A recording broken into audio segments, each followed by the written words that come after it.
Hi everyone! My name is Marissa Molnar and I'm a company member with Box Mime Theater, which is based in New York City.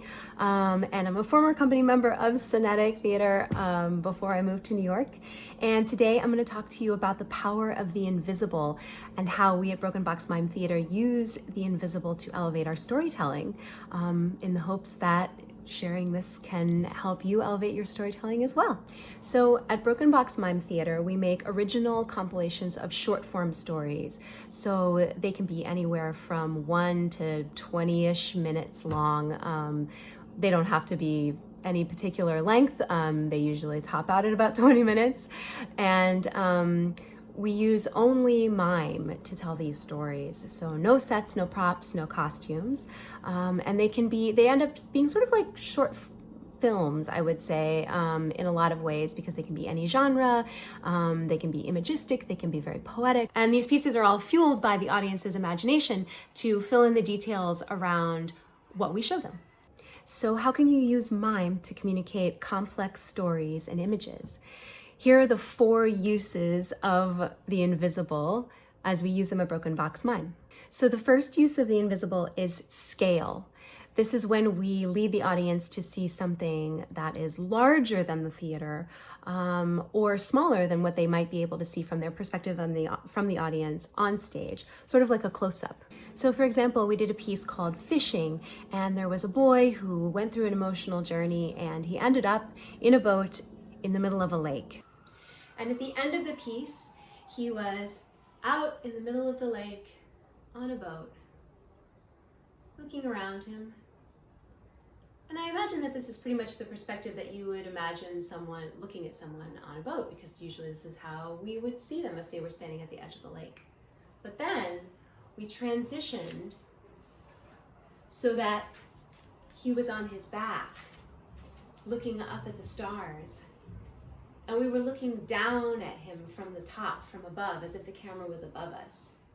And hopefully this allowed the audience to suddenly imagine the expanse of lake out around him and the expanse of the stars out in front of him. Another way we use scale is maybe to show a close-up versus a wide shot, we might say in film. So that would be showing something from very, very, very far away. So it gets smaller. So for example, let's say we had a hiker, their backpack, and they're hiking up the side of the mountain. But then we wanted to show how big the mountain was that the hiker was hiking up. So we would make the mountain with our bodies. You could simply make it just like this and have the hiker going up like this. Or we might make the entire expanse of the mountain range with our backs and arms, or with other parts of our body. And in this way, we can show that scale of close-up versus far away. This is technically not really mime. We call it proxy. It's kind of more closer to puppetry, but we include it in our wheelhouse anyway, and we use it in our pieces. It's of the same tone. The second use of the invisible is the reveal. This is the idea that the audience will see something that exists in the space that you've created on stage only when you choose to show them, because it's in mime. We did a piece called The Good Detective, where there was a detective who was on the scene of a crime and was trying to figure out who done it, who had killed these 2 people, murdered these 2 people. And as he looked at their bodies, he sort of reanimated them in his imagination and would try out different scenarios to see what possibly could have happened at the scene of the crime. And at one point, he finally figured out that the angle that a bullet had to have traveled was at an angle going up, pointing at a wall. And so he traced the angle of the bullet until he found the bullet and pulled it out of the wall. And at that point, the audience had no idea that there was a bullet there, but not even that there was a wall there, because we hadn't shown them until that moment.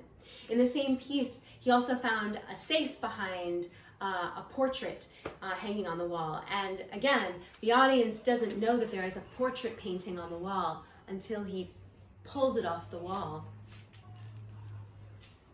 and finds the safe behind it.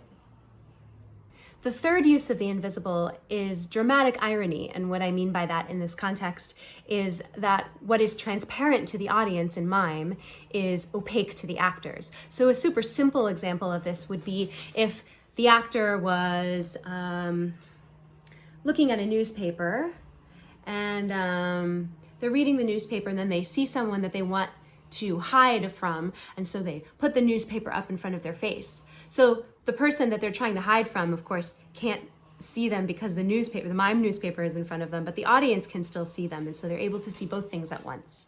We did a piece called Home Sweet Home, where basically a super creepy dude, let's say he's kind of a stalker, breaks into a woman's home, and he moves around a bunch of her stuff, and it's super weird and creepy, and then he hears her coming home, and so he very quickly opens the door to a closet and closes the door in front of him. And there he is, hiding in the closet, listening as she walks into the scene and goes about her business and finds things that he moved, and it's very strange. The entire time the audience can see both her moving around in the space, not knowing that he's in the closet, and can see him listening from the closet. The fourth use of the invisible is as a symbol, and using an invisible object as a symbol is very powerful because it puts the emphasis on the actors, and it also allows the symbol to be personalized for the audience.